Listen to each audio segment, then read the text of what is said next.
출근길 뉴스를 종합해드립니다. 깊이 있는 뉴스 YTN FM 출발 새아침.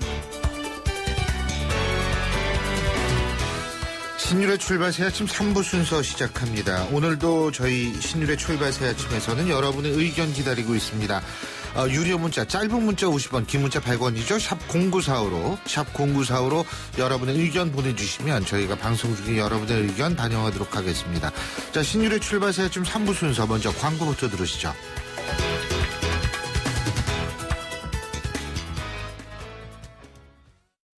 자, 따라해보세요. 이카운트 ERP 4만원 회계관리. 이카운트 ERP 4만원 재고관리. 이카운트 ERP 4만원 생산관리. 사업성공 함께해요. 이카운트 ERP의 모든 기능을 월 4만원에 드립니다. 이카운트 가입비 부가세 별도. 1644 대리운전 1644 퀵서비스 꼭 배달도 1644 불러보자 대리운전 퀵서비스 1644 불러보자 꼭 배달도 1644 대리운전 퀵서비스 꼭 배달 불러보자 1644 페이스 도루코 면도기 도루코 페이스 면도기 페이스 안전하고 부드러운 대한민국 면도기 안전하고 부드러운 면도 그 이상을 경험하세요. The Shaving Innovator, Dorco Pace. 성악가 김동규입니다. 강마루 스타는 스타 강마루. 스타 강마루. 어머, 카바남 김동규 씨, 우리 집 마루도 강마루처럼 카바해줘요. 스타 강타일로 커버하세요. 바닥을 딛지 않고 마루 위에 착 붙이는 스타 강타일. 우와, 꼭 강마루 같네. 스타 강타일로 커버하고 싶을 땐 전화 1800-8007. 온도와 습도를 항상 일정하게 유지시켜주는 항온항습기 전문기업 AR. 전산센터, 반도체 공장, 미술관, 박물관, 귀중품 보관실을 30년 축적된 기술로 AR이 지켜드립니다. 24시간 확실한 서비스 보장 031-497-0561. 안녕하세요. 칠성사이다 모델 임시안입니다. 겨울을 잊은 채 변치 않고 흐르는 강물처럼 늘 변함없이 우리 곁을 지키는 칠성사이다가 있습니다. 맑고 깨끗한 칠성사이다. 아유, 세 단계 종이 또 걸렸어? 정말 대본 하나 하려다가 미치겠네. 내가 진작 현대오피스로 바꾸라니까 오늘 다 날 셀 거야. 이제 스트레스 받지 마세요. 사무기기 전문기업 현대오피스가 책임지겠습니다. 사무기기의 올바른 기준. 현대오피스. 송곳 같은 말, 허무한 말, 우리가 주목해야 될 말을 전해드립니다. 왁자지껄, 말.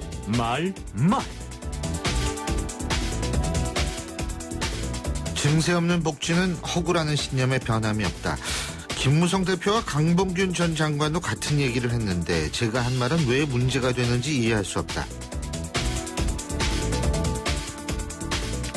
무소속 유승민 후보가 법정 토론회를 통해서 한 얘기입니다. 물론 유승민 후보는 상당히 억울할 수 있습니다. 하지만 어떤 현상이 한 가지 이유에서만 발생할 수도 있지만 누적의 결과로 나타날 수 있다는 점을 감안하면 유승민 후보가 원내대표 시절에 한 얘기 그것 때문만에 불이익을 받았다고 단정하기는 힘듭니다. 그럼에도 불구하고 지적할 수 있는 부분은 유승민 후보의 언급이나 행동이 과연 불이익을 받을 만한 사안이었는가 하는 부분인데요. 이제 이 부분은 유권자들의 판단에 의해서 판가름 날 겁니다. 그래서 선고가 필요한 거겠죠.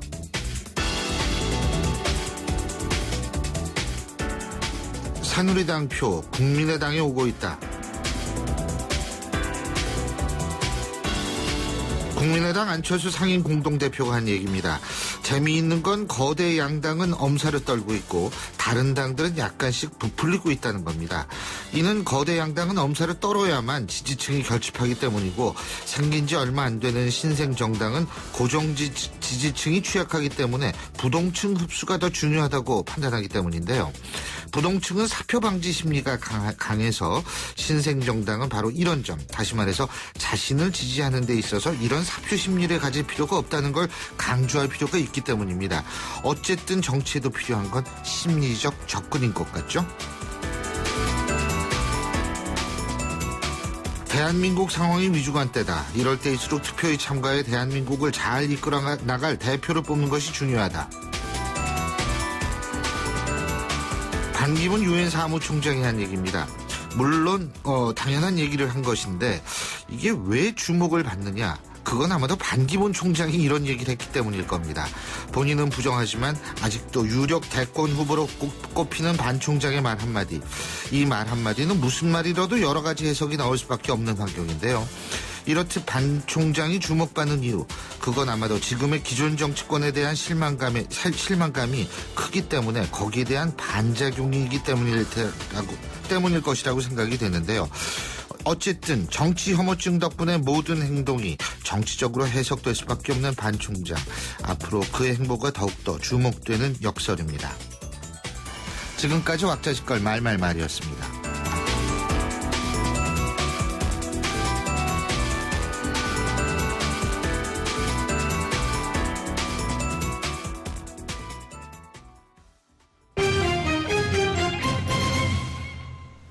경제 뉴스 알아보겠습니다. 최요한 경제평론가 연결합니다. 안녕하십니까? 예, 안녕하십니까. 최요한입니다. 예, 카카오하고 셀트리온, 하림 이런 기업들이 새로운 대기업 집단, 다시 말해서 상호 출자 제한 기업 집단으로 지정이 됐는데 이 얘기는 결국 이런 기업들도 이제 재벌이다 이렇게 볼 수 있는 거 아니겠어요? 그렇죠. 좀 기존에 있던 그룹하고는 좀 차이가 있지만 어쨌든 대기업이라고 할 수 있죠. 2016년 상호 출자 제한 기업 및 채무 보증 제한 기업 집단, 그러니까 대기업이라고 할 수 있고요. 예, IT 카카오는 너무나 유명하고 바이오 제약으로 이제 유명한 셀트리온, 그리고 닭고기로 유명한 하림. 예, 결국 공정위는 이 기업들을 대기업 집단으로 지정을 했습니다. 매해 4월에 직전 사업년도 대체대조표상 자산 총액이 5조 원 이상일 경우에 대기업으로 이제 분류를 합니다. 이로써 이제 신규 순환 출자와 채무 보증 등의 제한을 받게 되는 기업 집단이 65곳으로 지정이 됐고요. 이른바 정부 지정 대기업 집단 분류되는 이들이 거느린 계열사가 모두 1,736개로 집계가 되었습니다. 정부 지정 대기업 집단 분류되면 일단 계열사 간 상호 출자, 신규 순환 출자, 채무 보증 금지되고요. 소속 금융보험사의 의결권 행사가 제한이 되고 공시 의무도 부담이 되죠. 그래서 사실은 이 카카오와 셀트리온, 하림이 별로 얼굴 표정이 좋지 않대요. 규제받는 게 많다 보니까. 그래서 65개 대기업 집단의 자산 총액이 올해 2,337조를 기록하는 등 최근 5년간 지속적으로 증가하는 추세라고 하는데 이 대기업 집단 순위가 다들 기억하시겠지만 삼성, 현대차, 한국전력공사 이 순서대로 한 10개가 있는데요. 문제는 이 대기업 규제의 문제가 기준이 지금 1986년 기준, 30년 전 기준이라는 거죠. 그러니까 이제 5조 원으로 막 진입한 카카오나 셀트리온하고 삼성그룹이나 현대차그룹하고 이게 같은 레벨로 이렇게 규제를 한다. 좀 문제가 있지 않냐 이런 얘기들이 많이 있고요. 규제 개혁 부분에 대해서 시끄러울 것 같습니다. 알겠습니다.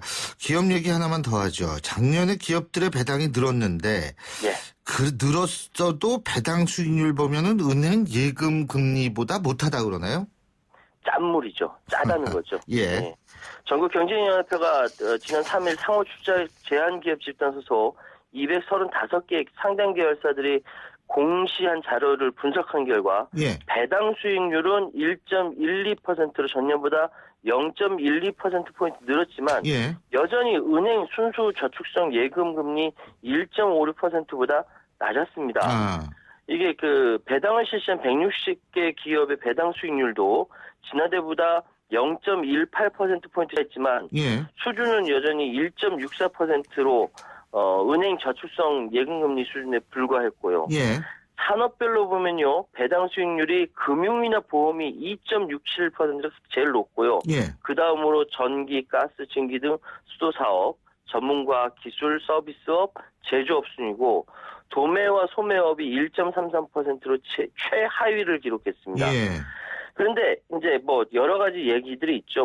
국고채 1년 수익률이 얼마다 얘기하는데 이렇게 대기업 배당 수익이 낮은 이유가 우리나라의 그 취약한 산업 구조 때문이다. 예.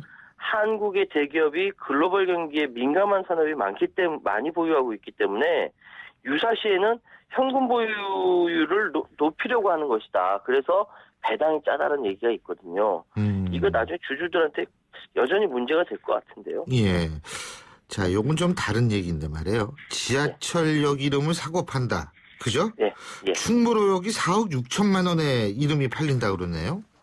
예, 그렇습니다. 이제 예를 들어서 왕십리역이다 그러면 괄호 쳐놓고 성동구청 예. 이렇게 하는 것처럼 기존 지하철역 옆에 이제 괄호 쳐놓고 변기하는 이름을 파는 것이거든요. 그러니까 지하철역 이름 판매는 지하철역 주변 기관이나 기업, 학교 등에서 계속 요구를 해왔고 지하철 운영기관 신규 수익에 도움이 된다는 입장에서 위민 사례로 서울시는 파악을 하고 있습니다.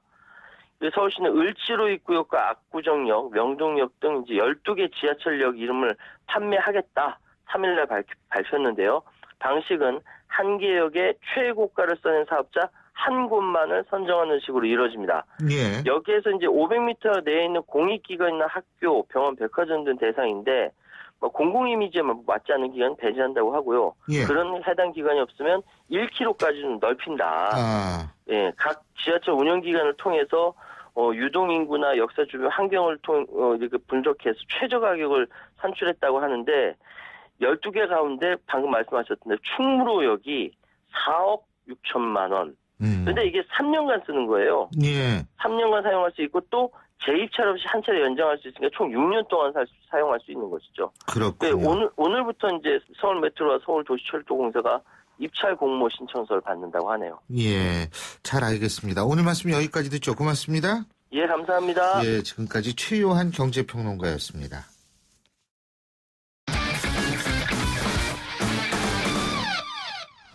스포츠 소식 알아보겠습니다. 최동훈 스포츠 평론가 연결하죠. 안녕하십니까? 예, 안녕하세요. 예, 오늘 오승환 선수 오늘 새벽에 메이저리그 데뷔전 치렀는데 아주 잘 던졌다 그러죠? 예, 그렇습니다. 오늘 새벽에 메이저리그가 2016 개막전을 치렀습니다. 이 세인트루이스 오승환 선수 이 피츠버그와의 경기에서 메이저리그 데뷔 무대를 가졌거든요. 예. 0대 3으로 뒤진 7회 말에 등판했고요. 1이닝을 무실점으로 막아냈습니다. 1이닝 동안 이 5타자를 상대해서 탈삼진 2개, 볼넷 2개를 기록했는데 이 투구수가 모두 27개였고요. 최고 구속은 150km까지 나왔습니다. 초반에 첫 타자 상대할 때 좀 긴장했던 것 같습니다. 이 첫 타자 볼넷으로 내보내고 두 번째 타자 2루 땅볼, 세 번째 타자 또 볼넷 내줘서 1사 1, 2루까지 몰렸거든요. 여기에서 이 3번 타자, 4번 타자를 연속으로 삼진으로 모두 잡아냈습니다. 이 오승환 선수 좀 우스갯소리입니다만은 주자 없을 때보다도 주자가 나가고 위기에 몰려야지 제 실력을 발휘하는 것 같습니다. 그렇군요. 자, 2016 프로야구, 우리나라 프로야구도 지난 금요일에 막을 올렸는데 어제는 비 와서 2경기만 열렸죠? 예, 그렇습니다. 어제 이 비로 인해서 잠실, 대구, 마산 이 3경기가 취소가 됐고 2경기만 열렸거든요. 이 넥센의 고척 스카이돔에서 경기가 열렸는데 넥센이 이 9회 말 윤성민 선수의 끝내기 안타로 롯데를 6대5로 이겼고요. 롯데와의 개막 3연전에서 2승 1패 기록했습니다.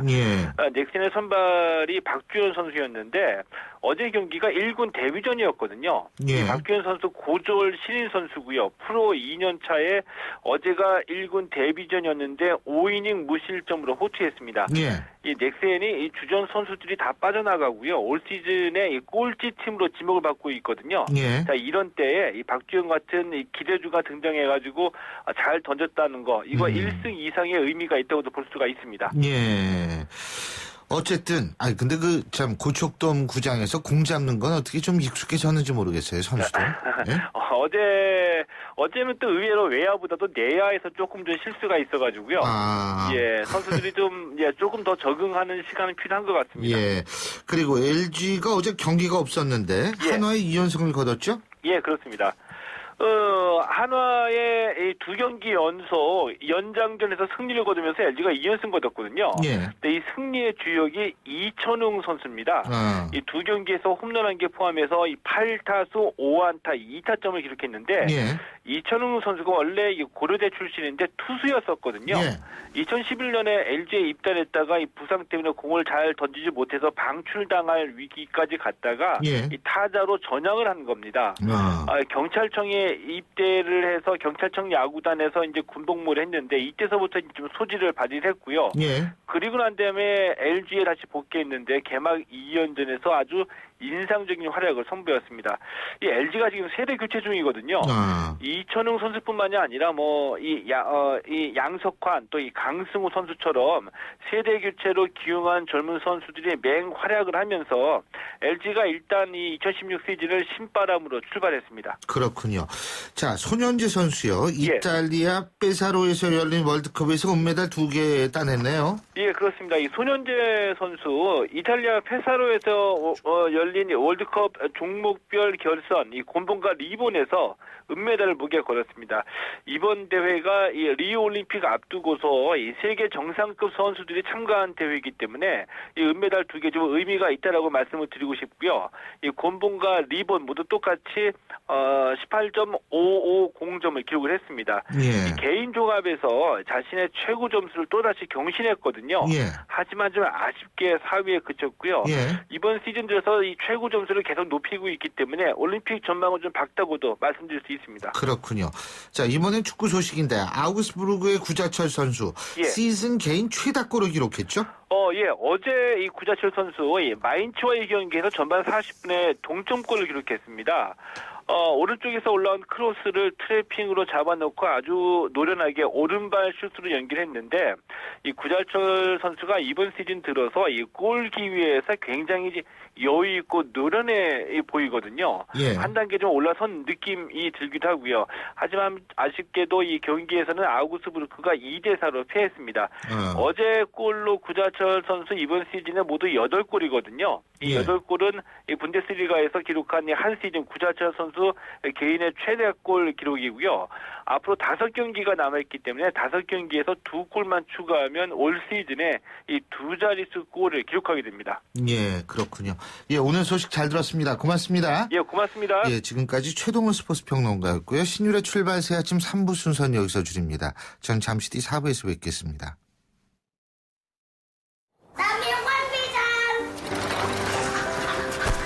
학교를 향해 누아는 패자를 밟는다.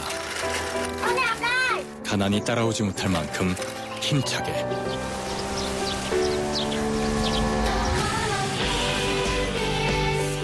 후원이 끝나도 마을 스스로 아이를 돌보게 만드는 월드비전 자립마을 프로젝트. 진정한 후원은 후원이 끝나게 하는 것입니다. 후원 문의 1688-3570 1688-3570 진정한 후원을 생각합니다. 월드비전. YTN 라디오 캠페인 더 가까이. 안녕하세요. 한국환경공단 이사장 이시진입니다. 사무실에서 A4 용지 많이 사용하시죠? 이는 A4 용지의 반이 재활용되지 못한다고 합니다. 버려진 종이를 쌓아 올리면 63빌딩 700개를 연결한 것과 같은 높이라고 하니 어마어마합니다. 이면지를 활용한 것도 좋지만 애초에 종이를 덜 쓰는 것도 좋은 방법입니다. 우리나라 직장인 한 명당 1년에 500개의 종이컵을 사용하고 있습니다. 나무 120억 그루가 종이컵 때문에 사라지는 겁니다. 각자 개인 머그컵이나 텀블러를 사용해 보시는 게 어떨까요? 한 명만 머그컵을 사용해도 1년에 소나무 한 그루가 안 뽑힐 수 있다고 합니다. 나무 사랑은 더 가까이, 종이 낭비는 저 멀리. 종이를 아껴 쓰는 습관을 기르세요. YTN 라디오 캠페인 더 가까이. 한국환경공단과 함께합니다. 사장님, 성악가 김동규 씨네 집 바닥재 좋던데 우리 집도 똑같은 걸로 해줘요. 아, 요즘 떠오르는 바닥재 스타 강마루. 스타일 좋고 습기, 열, 긁힘에 강하니까 오래 사용하려면. 그래서 스타 강마루를 하는구나. 성악가 김동규입니다. 강마루 스타는 스타 강마루. 스타 강마루. 날카로운 분석, 내일을 보는 시선, 신율의 출발 새 아침. 신율의 출발 새 아침 4부 순서 시작할 텐데요. 자, 지금 8시 30분 20초 지나고 있습니다. 교통 상황 알아보죠. 나성수 캐스터.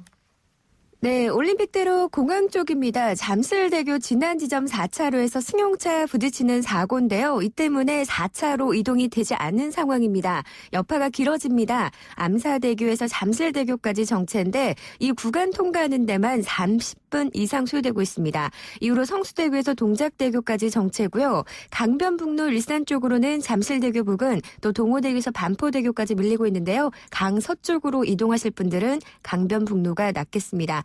동부간선도로 창동교에서 성동교까지 여전히 도심 쪽 이동하는 전 구간 정체입니다. 신율의 출발 새 아침 교통정보였습니다. 신율의 출발 새 아침 오늘 순서 시작합니다. 오늘 아침 당신이 듣고 싶은 뉴스 94.5MHz YTN 뉴스 FM 신율의 출발 새 아침.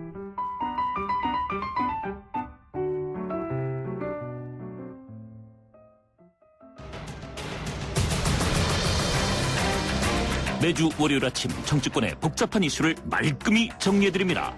출발당 최고위원회의.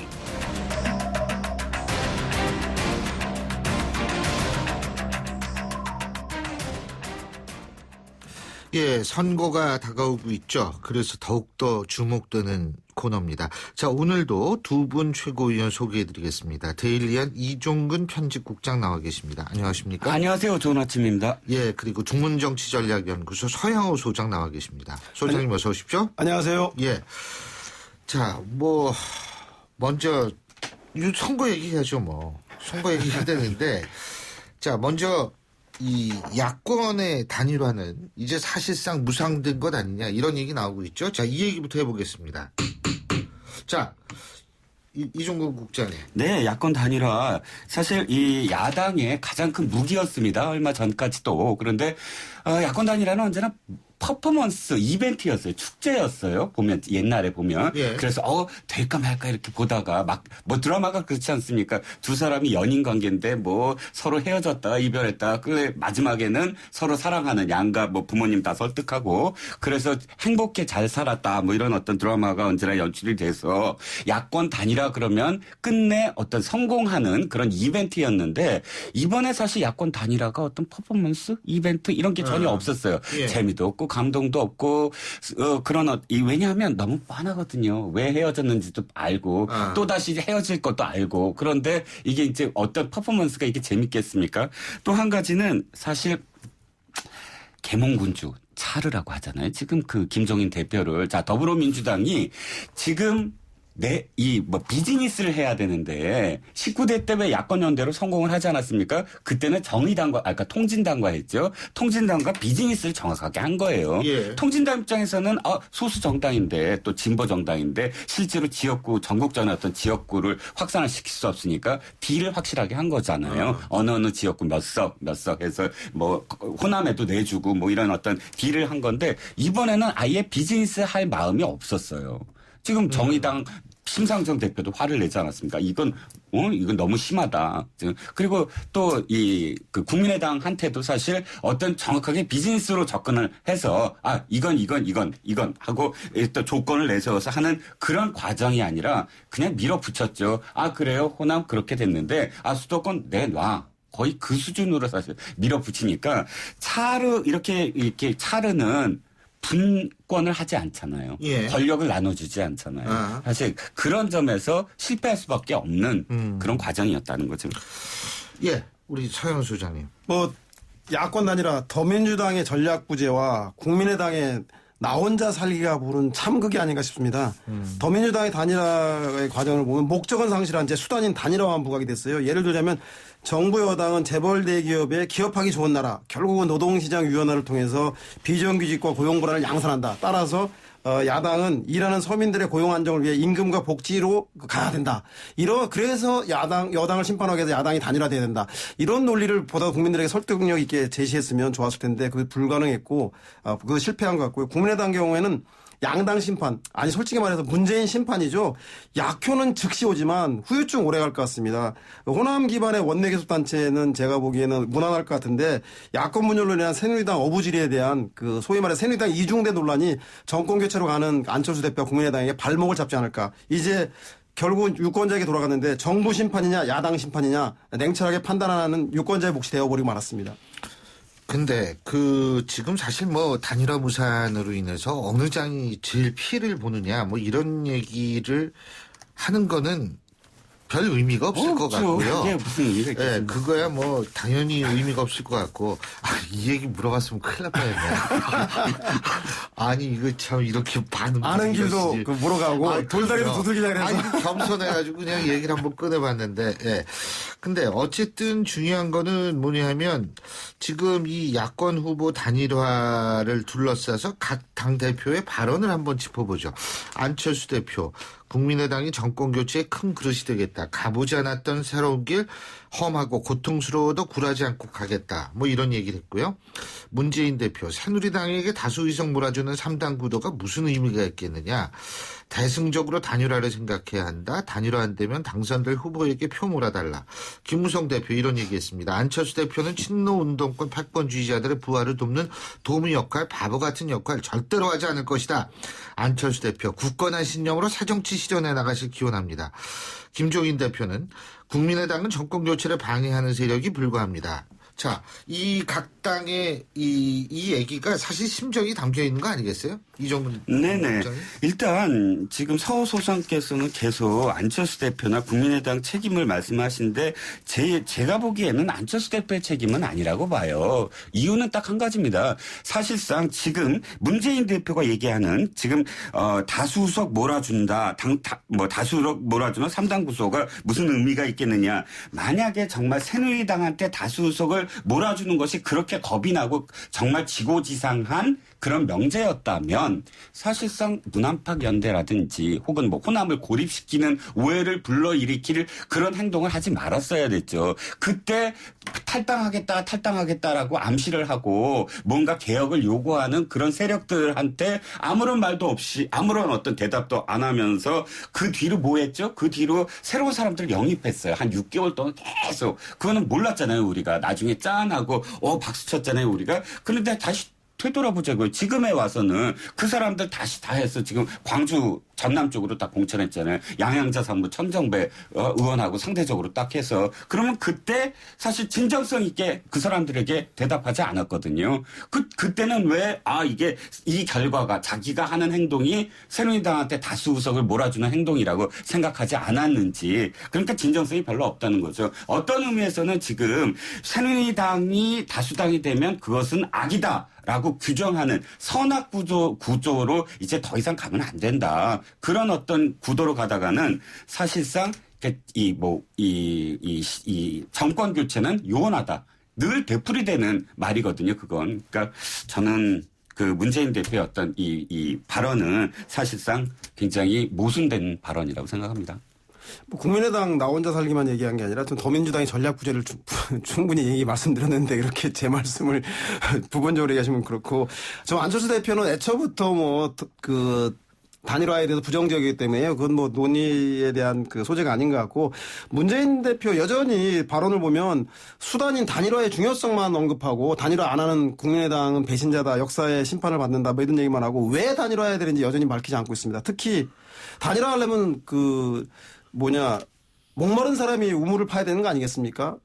야권의 맏형인 더불어민주당의 문재인 대표가 희생과 헌신을 통해서 양보를 이끌어내기 위해서 좀 그런 걸 했어야 되는데 예를 들면 노원의 안철수 의원 지역구에 더불어민주당 후보가 사퇴한다던가 내지는 국민의당이 더불어민주당보다는 뒤처지고 있지만 인물 경쟁력이 본선에 좀 있다 싶으면 과감하게 당 지지율에 근거한 기반에 대해서 포기하고 국민의당에 손을 들어준다던가 이런 감동과 희생 속에서 여론을 모아나간다면 충분히 가능하지 않았을까. 그런 거 없이 윽박지르기만 가지고는 도대체 단일화에 대한 전략이 있는 것인가에 대한 생각이 들고 김무성 대표 여전히 일관되게 3당 분열 구도 때문에 안철수 화이팅, 국민의당은 종북 세력이 아니다. 불난집의 부채질, 말리는 신우이 역할을 하고 있는데 결국은 야권 분열의 반사이익을 얻겠다. 그 전략을 그대로 고수하는 것 같습니다. 근데 서 소장 말씀에 제가 그 목마른 자가 우물을 판다.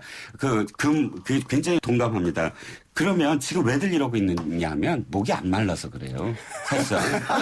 우물을 왜 안 팝니까? 목이 안 마르죠. 목이 안 마른 이유는 합치면 범야권 합치면 사실은 크게 손해볼 게 없거든요. 19대랑. 그러니까 서로 욕을 안 먹을 수 있고 목이 안 마른 거예요. 더민주가 제일 목마를 것 같은데 더민주는 3종고에 시달리고 있죠. 왜냐하면 수도권의 박빙 지역에서는 새누리당의 어부지리를 줄 가능성이 높고 그다음에 비례대표는 김종인 대표의 그 개혁성에 대한 여부 문제 때문에 정의당한테 좀 뺏기고 있고요. 특히 호남과 수도권 지역에서의 야당 고정 기반인 강북이라든가 관악 이런 데 같은 경우는 호남 지지층이 결집을 하지 않고 더디고 있어서 결국은 박빙 지역에서 제가 보기엔 국민의당의 선전이 더불어민주당을 가로막고 있는데 3중고 때문에 더불어민주당이 지금 목 마른 정도 아니라 지금 아사지경인데 제가 보기에는 왜 그렇게 평가를 하시는지 잘 모르겠습니다. 글쎄 뭔가 판단에 관한 문제니까 다를 수 있는데 자 제가 직접적으로 두 분께 좀 여쭤보겠습니다. 이번에 각 당의 의석수 좀 말씀해 주시죠. 저는 변하지 않습니다. 저는 새누리당은 예상 의석수. 예상 의석수. 틀려도 돼요. 좋습니다. 새누리당은 160. 그다음에 더불어민주당은 약 110에서 110 정도. 그다음에 국민의당이 약 한 25. 나머지가 정의당 기타 등등. 그래서 그 정도 숫자라고 생각합니다. 제가 일단 좀 여쭤볼게요. 네네. 새누리당 160이라고 말씀하셨는데 역대 18대 19대 총선 우리 17대는 탄핵 정부니까 뺍시다. 일단 제외하고 18대 19대 지금 이제 20대 총선인데 쭉 보면 지금 새누리당 지지율이 상당히 낮거든요. 역대 선거에 비해서. 그럼에도 불구하고 160 가능한 이유가 뭐라고 보세요? 첫 번째는 지금 부뚜껑 민심이에요. 부뚜껑 민심. 부뚜껑 민심이라는 게 딴 게 아니고 실질적으로 지금 가장 불안하게 보는 게 TK 지역이거든요. 어차피 TK 경북 지역에서 얼만큼 빠질까. 그다음에 영남 지역에서 얼만큼 빠질까인데 물론 공천 과정에서 굉장히 사실 많은 어떤 그런 그 표를 깎아먹은 건 사실입니다. 그런데 그건 사실 수도권에서 반영이 되지 실질적으로 자신의 텃밭에서 반영이 크게 되지는 않을 거예요. 그렇다면 수도권에서 반영이 된다 그래도 수도권은 3당. 3당 구도. 3당 구도이기 때문에 깎아먹어도 3당 구도에서의 어떤 이점을 수도권에서 분명히 결국 얻을 것이다. 야권 연대가 안 됐기 때문에 결국 160석이 가능하다. 이 얘기네요. 그죠? 그 말씀 제가 이해 잘했습니까? 네, 그렇습니다. 잘했죠? 예. 감사합니다. 이정근 국장님. 드디어 야권 단일화 주자로 돌아서셨습니다. 저도 둘이서 방송 내내 짠 건 아닌데요. 새누리당 150석 그런데 친여 무소속 후보 10석 그래서 저는 160석 이상이 사실은 무소속 입당해서 될 것 같고요. 친여 무소속 후보는 유승민 의원 이런 그렇죠. 유승민 후보 이런 부산에 그다음에 인천에 이렇게 무소속 출마한 유승민 후보도 될지 안 될지는 모르지만 어쨌든 그렇게 계산하신다. 설마 이 대구에서 더불어민주당을 꺾는 선거라는 거 끝까지 가봐야 되는 거니까. 아무튼 그리고 더민주당은 저는 100석 내외 그리고 국민의당 경우에 25석 호남을 기반으로 해서 비례대표까지 해서 25석에서 30석 정도. 그리고 정의당이 저는 비례대표에서 약진해서 한 10석 이상을 좀 얻지 않겠나. 그래서 더불어민주당이 3중고에서 100석을 유지하기도 현실적으로 어려운 게 아닌가. 정신을 바짝 차려야 될 때인 것 같습니다. 100석을 하기 어렵다. 그리고 아까 국민의당이 몇 석이요? 저는 25석에서 30석 정도입니다. 25석에서 30석. 어쨌든 두 분 얘기가 비슷해요, 보면은. 비슷한데 단 한 가지. 더불어민주당이 차이가 나요. 120석이라고 100석이라고 그랬고 120석. 저는 110 정도. 110.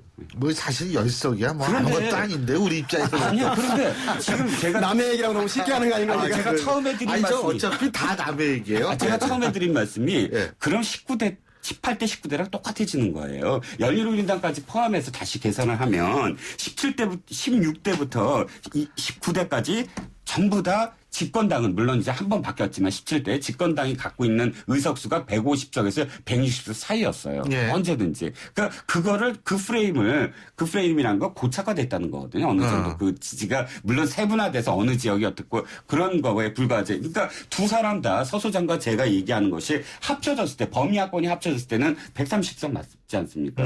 19대 때랑 똑같아지는 거예요. 그러니까 130석이 국민의당 이런 거 다 합쳐가지고. 범야권 합치면. 근데요. 제가 지금 말씀하시니까 생각이 나는데 18대 총선을 우리가 기억을 해보면 그때 있잖아요. 그때 새누리당이 150석 이상을 가져갔을 거예요, 아마. 150. 한나라당이. 근데 거기에다가 친박연대가 10몇 석을 가져갔어요. 18대. 네네, 맞습니다. 18대요. 네네. 거기에다가 또 무소속이 25명인데 무소속도 이게 무소속 친박연대가 있었거든요. 그렇죠. 그게 또 그렇죠. 25석 중에 상당히 가져간 범여권이었죠. 그러니까 범여권. 예? 정확히 얘기한다면 한나라당이 153석, 지금 제가 찾았어요. 그다음에 통합민주당이 81석, 무소속이 25석인데 이 중에서 20석 가까운 게 무소속 친박연대였거든요.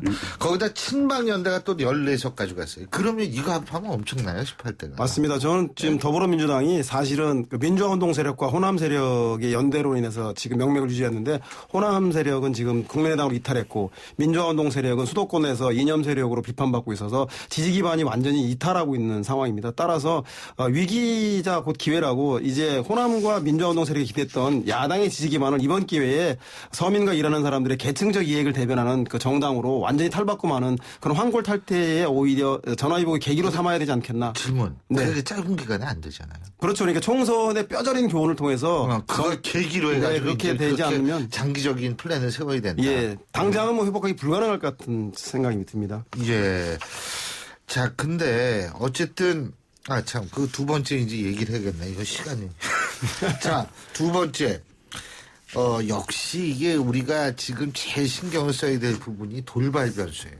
그죠? 이 돌발 변수는 여러 가지가 있는데 그 중에서 하나가 이제 말 실수 뭐 이런 거 아니겠어요? 자, 이번에 그 말에 대해서 한번 얘기를 해보겠습니다. 이번 총선에서 말 실수 나온 거 뭐 있을까요? 이종근 국장님? 일단 지금 더불어민주당 그러니까 지금 새정치민주연합, 민주통합당, 통합민주당 이 당의 가장 큰 문제가 총선 때만 되면 왜 어김없이 노인 폄하와 관련된 발언이 나오는지 아무리 청년들이 20대, 30대, 40대가 주 지지층이긴 하지만 그럼에도 불구하고 이번에 주진영 이 경제상황 부실장인가요?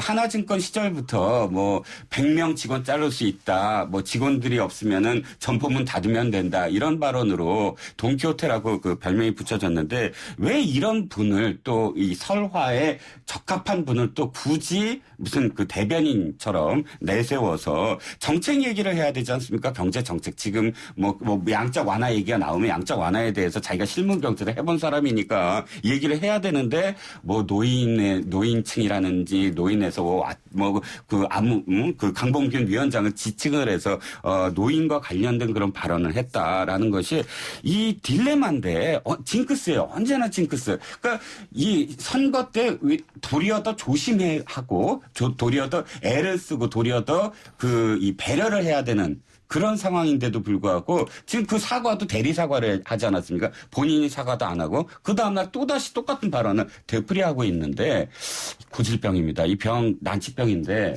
진짜 어떤 이 수술을 해야 될지 더불어민주당은 진짜 수술해야 됩니다. 이 병. 우리 서영. 저는 우발적 막말보다 계획된 그 범행. 의도된 막말에 김호성 대표가 역대급이라고 생각이 들어요.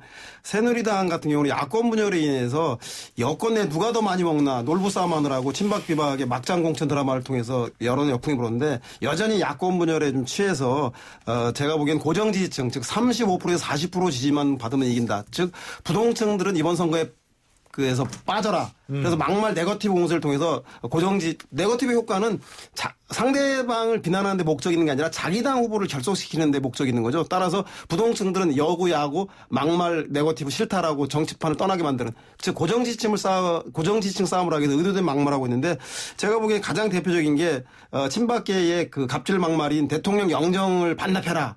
라고 하는 존영. 또 실수했습니다. 한문으로이다 보니까 자꾸 실수하는데 존영 대통령 사진으로 정정하겠습니다. 반납해라라고 하는 친박 갑질 패권의 전형을 보임으로써 그 대구 그 선대위 공동위원장 조원진 전 원내수석이 그런 말을 했고 특히 김무성 대표는 안철수 국민의당은 종북 세력이 아니다. 그리고 친북 그 세력들을 국회로 들여다 주는 게 더불어민주당이라고 하는 색깔론 공세까지 피하지 않고 막 하는 이유는 바로 부동층들이 선거판에서 멀리 떠나게 하고 고정 지지층만 안으로 승부를 보게 하는 야권 분열에 대한 편성하는 건데 이렇게 가다가는 제가 보기엔 막말 막장 공천 경제 무능에 대한 그 여권 견제 심리가 야당이 단일화에 실패한 그 국민들이 여권 견제 역풍으로 나타날 수 있으니까 김무성 대표 끝까지 조심하고 돌다리도 두들겨가면서 건너야 될 것 같습니다. 예. 근데 어쨌든 지금 저는 이런 생각이 들거든요. 어떤 말이 나왔을 때 그 말에 대해서 그 말뿐만이 아니고 어떤 돌발 사태가 나왔을 때 그거를 수습하는 것이 더 중요하다고 보거든요. 근데 이게 수습 여부에 따라서 사실은 이게 좀 달라지고요. 그러니까 예를 들면은 그 권은희 후보의 예를 들면 SNS 금방 내리고 사과하고 우리가 아니고 실제로 지지자들이 올리는 것이다. 그 예를 들면 제가 볼 땐 나름대로 이런 수습하는 노력은 일단 보여줘야지 이게 되는 건데 어떻게 지금 수습 잘하고 있다고 보세요? 아까 잠깐 실장은 더불어민주당 입장에서 총괄적으로요. 다 합쳐서 사실 좀 안 되죠. 안 되는 게 노인평화바람 말씀을 다시 한번 드리면 정동영 장관이 시작됐지 않습니까? 전 장관이. 근데 그때 자신의 대선 때도 그렇지만 2012년도인가에 또다시 비슷한 어떤 노인평화바람이 또다시 됐어요. 그 전에 거 사과를 했는데 사과를 한들 뭐합니까? 또다시 되풀이 되는데 2012년 총선 때였습니다. 그러니까 지금 말씀하신 게 가장 저는 공감을 하는 게 리스크는 언제나 벌어질 수가 있어요. 어떻게든 실수할 수 있죠. 그런데 진정성 있는 사과, 즉발적인 사과와 함께 그것이 재발되지 않는 그런 모습을 보일 때만이 그 리스크를 상쇄할 수 있는데 ASAP잖아요. as soon as possible. 가장 빠르게 그거 사과하고 가장 빠르게 수습하라 리스크를. 그런데 더불어민주당은 그게 가장 지금 안 되고 있습니다. 그건 안타까운 일이죠. 어떻게 지금 더불어민주당뿐만 아니라 정치권에서 그래서 그 말실수 같은 거 수습을 어느 정도 잘하고 그건 사실 위기관리 능력하고도 관련되어 있는 거 아니겠어요? 맞습니다. 결국은 의도된 막말이든 우발적인 막말이든 간에 정치인들의 막말들은 계속적으로 발생할 수밖에 없는데 제가 보기에는 이제는 정치인에게 맡겨서는 안 될 것 같고 유권자들이 같은 문제에 대해서 경중을 가리지 않고 양비론을 가질 게 아니라 제가 보기엔 실수할 수 있는데 실수를 인정하고 반성하고 용서하는 그 위기관리 리더십을 보이는가 아니면 의도해서 특정한 목적을 가지고 이렇게 막말을 하는가에 대해서 좀 구별해서 물론 두 가지 다 똑같은 범행이긴 하나 유권자들이 그것을 가려보는 유권자들이 심판해야 될 때지 정치인에게 더 맡겨서는 재발 방지 될 수 없을 것 같습니다. 예. 자, 그러면은 이제 한 10일 남았죠. 앞으로 남은 돌발 변수, 돌발 변수뿐만 아니라 변수가 뭐가 있을까요? 이정재. 지금 사실 거의 다 모든 것들이 다 고착화되어 있다고 저는 생각해요. 바람도 더 이상 바람도 더 이상 불지 않고 인물은 다 끝났고 구도도 사실은 이번에 명확하게 구도가 짜이지 않았거든요. 그렇죠. 프레임이 좀 모호하죠. 프레임도 사실 모호하고요.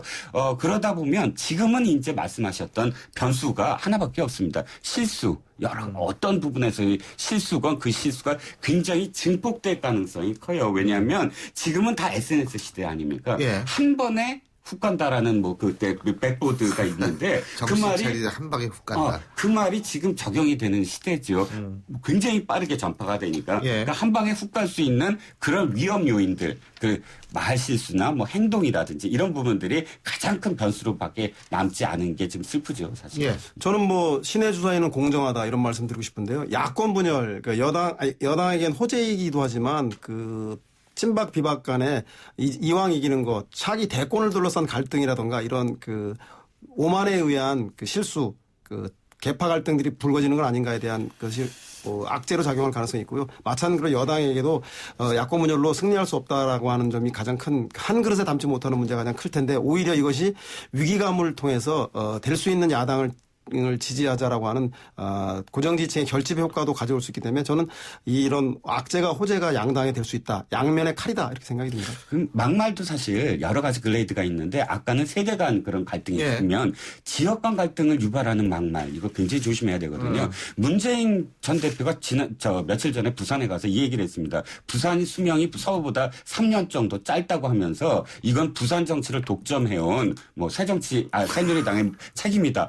이거 지역적으로 굉장히 막말이거든요. 왜냐하면 광주를 찾아봤어요. 제가 보건사회연구원이랑 통계청 자료를 봤더니 광주도 서울보다 3년 짧아요. 그렇다면 전라도 정치를 독점했던 지금 새정치민주연합 그리고 또 더불어민주당의 책임입니까? 그렇게 표현하면 안 되죠. 그렇죠. 친노를 비노로 극복할 수 없듯이 악을 악으로 견제하는 건 제가 보기엔 올바르지 않은 것 같고요. 문재인 대표가 그게 사실이라면 우선 사과해야 되고 본인이 그렇게 극복하려고 하는 지역주의 문제에 반하는 거기 때문에 문제가 있는 발언 생각이 듭니다. 자, 간단하게 투표율은 어떻게 될 것인지 한번 예측해보죠. 투표율은 사실 좀 굉장히 낮을 거예요. 19대보다도 더 낮을 거라고 생각합니다. 그 낮은 게 근데 특별히 지금 옛날 같으면 투표율이 낮으면은 새누리당한테 유리하다, 뭐 청년층이 안 간다, 보수층은 무조건 가서 찍는다, 이런 구도로 이렇게 해석을 하겠지만, 그럼에도 불구하고 사실 그렇게 안 나타나거든요, 지금은. 그렇기 때문에 투표율은 역대 사실 좀 최저가 될 것 같습니다.